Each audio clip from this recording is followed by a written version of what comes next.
Hi guys, how is it going? Welcome back to my channel, and for all my new subscribers, I'm Natalia Suri and this is my channel. Here I do everything related to books. You'll find author interviews, book reviews, recommendations, everything if you check out the videos, plus historical, mythological and cultural mysteries.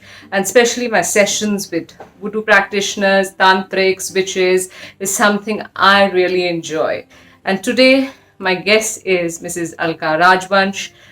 If you see the previous video, the sessions which I had with her, it was about Akashic records.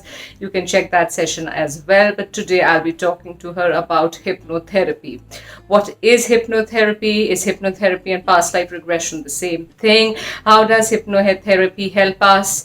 And how do we go about it if we really want to take a session on hypnotherapy? All these questions. So come, let us talk to her.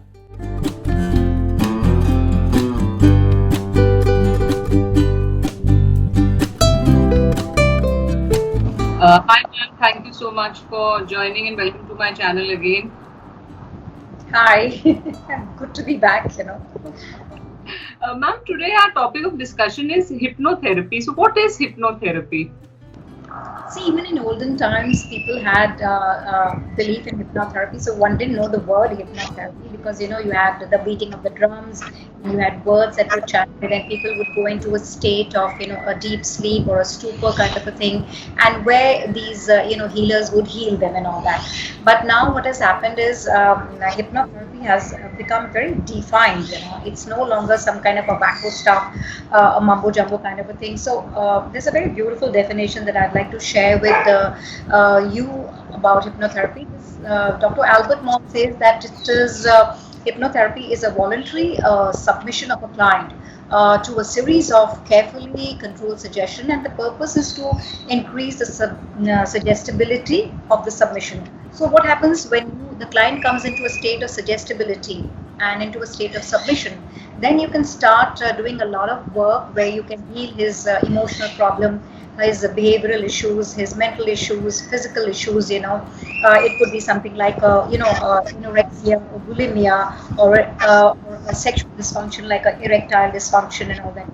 And even people like the golfers and sports people can increase their sports performance. Kids can get on to learning very well. And what happens? Three things happen when we do hypnotherapy. There's an increased concentration of mind. When I say increased concentration of mind, I mean that the external stimuli is eliminated. There is increased relaxation of body. The body and the glandular functions become modified. So your facial muscles will relax, your breathing will slow down, rapid eye movement will take place, your mouth will become dry. So when I'm talking to the client, his voice will sound a bit hoarse, and there's going to be increased susceptibility to suggestion. So I'm going to be telling my client, you're listening to my voice, nothing but my voice, and anything you hear beside my voice is going to take you into a deep state of relaxation. So the client has become very susceptible to the suggestions I'm giving, and gradually he follows my suggestions. So your muscles may get relaxed or even taut. You can eliminate your pain. Your taste can get altered. When I say taste get altered, even people who are smoking cigarettes or who are onto drugs, that also get altered, and that's the way they get out of the habit of addictions. So hearing also gets modified. People who got stuttering and stammering issues with speech, they get healed. And there was Dr. Isdale who used to perform a lot of operations just through hypnotherapy in Kolkata, somewhere in the 19th century. So hypnotherapy is huge. I think it's one of the huge therapeutic ways to work out with people to heal their disorders. And is it that the mind creates a story registered in the subconscious and not in the reality? And how can we be sure that the event the mind is playing is something we have witnessed?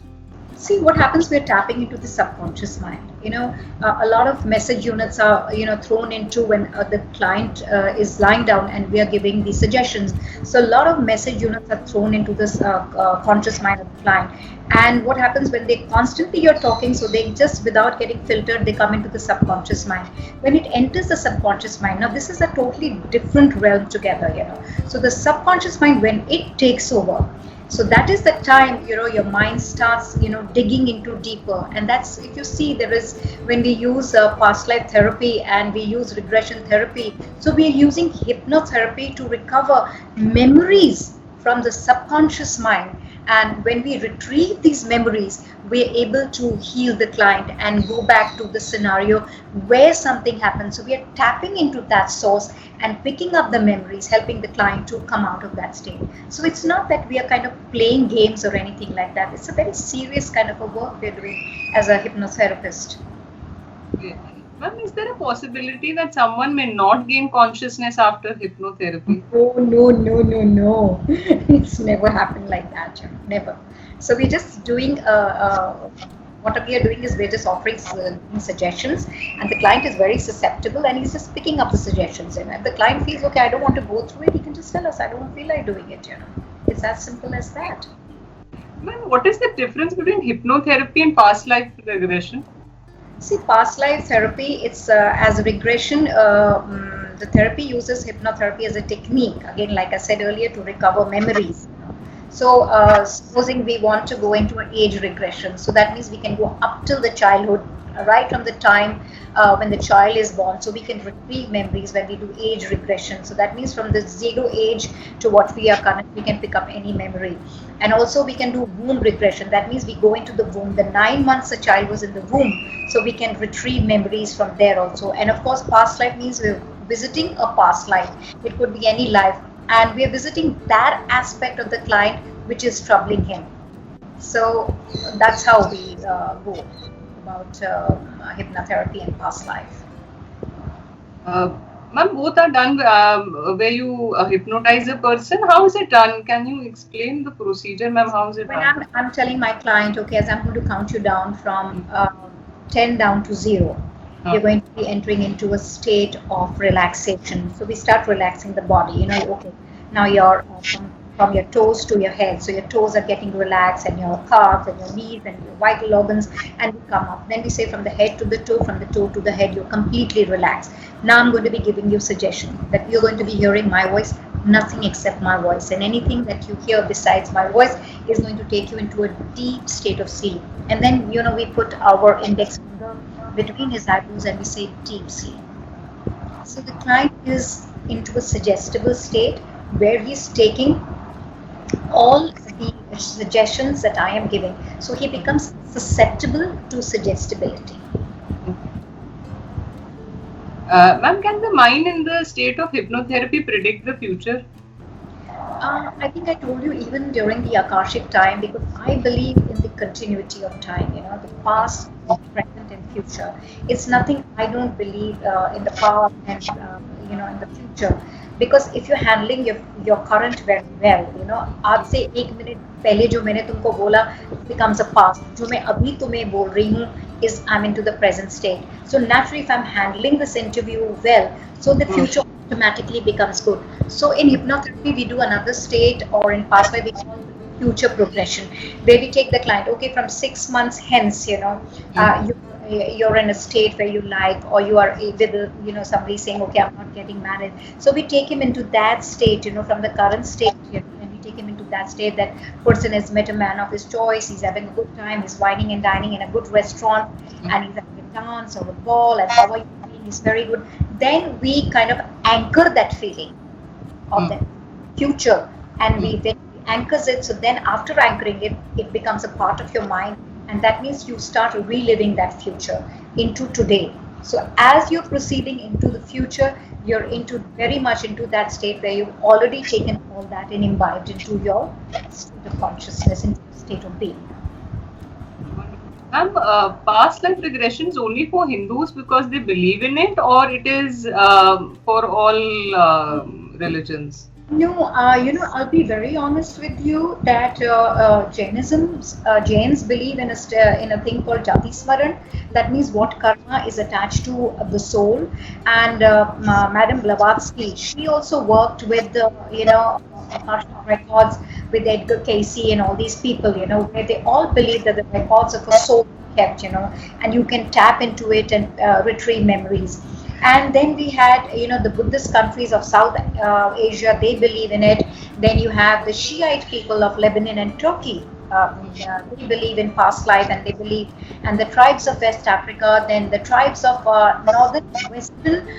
Northern America, they believe in past life.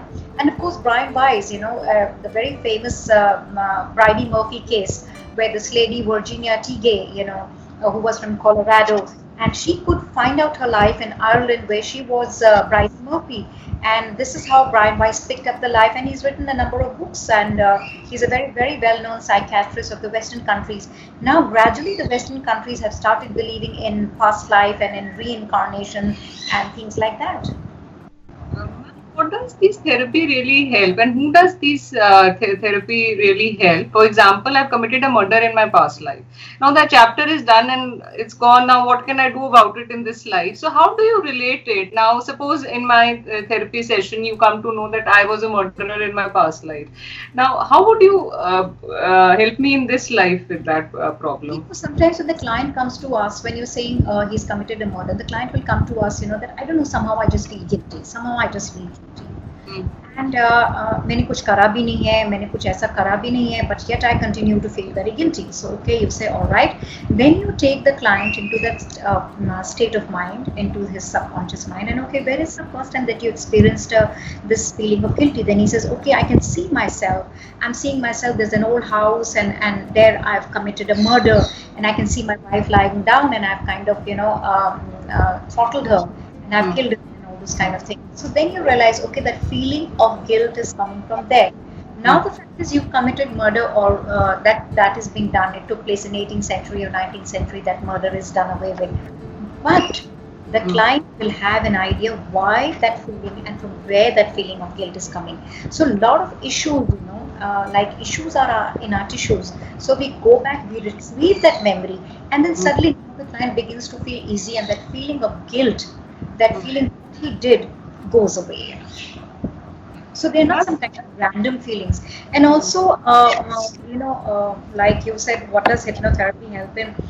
We can deal with weight issues, anorexia, bulimia. I spoke about sexual dysfunctions of a woman who's frigid, or a man who's suffering from erectile dysfunction. Weight problems here. Then kids with concentration issues, who are not being able to concentrate for exams, or who are very fearful of exams, we help them. Sports people with performance abilities, we work on that. Then we work on fears and phobias. People who are scared of heights, people who are scared of open spaces or closed spaces, or water. And then even things like emotional disorders. All these issues, and ADHD, traumatic stress disorders, a whole lot of stuff can be worked out with hypnotherapy. A whole lot of stuff. And how much time does it take for these sessions, and does a person need to come regularly, like it's a pack for 12 sessions, 3 sessions? There's not a pack like that, but generally we tell a client, like issues like emotional stress hai, there are issues like PTSD and post-traumatic stress disorder. They take a little long time, and even addictions like smoking hai, people who are hooked to pan masala or gutkhas or something like that. So they take anything from 5 to 6 sessions, because we know when the client comes, we tell him, okay, this is your issue. So we teach him the things like EFT, which is called emotional frequency therapy, where we help him by tapping to find out the issues, and then we move on to the sessions, and gradually then after the 2-3 sessions are over, then we do post-therapy work with the client and all that, and how we teach him self-hypnosis also, that how you can work on yourself, on your issues, lest some issue arises. So would sometimes 6-7 issues take if the disorder is very strong. Sometimes in 3 sessions also it works out. It depends person to person how it is.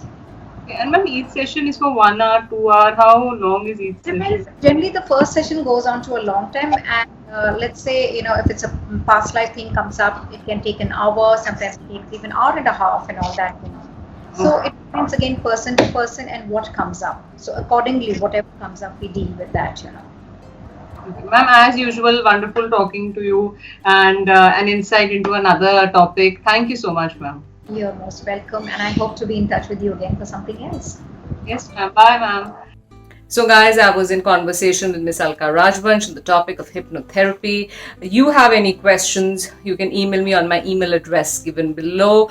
Do tune in my next video, which I'll be posting in very soon. Don't forget to press that subscribe button. And yes, the most important thing is that you need to take care of your health and keep smiling. But before I go, I again want to remind you about my blog, www.nataliasuri.com. If you want to smile and laugh, plus read a lot of mysteries, religious mysteries from across the globe, do check out my blog. I'm sure you'll enjoy it. So take care. Bye. With lots and lots of love. Take care. Bye. See you soon.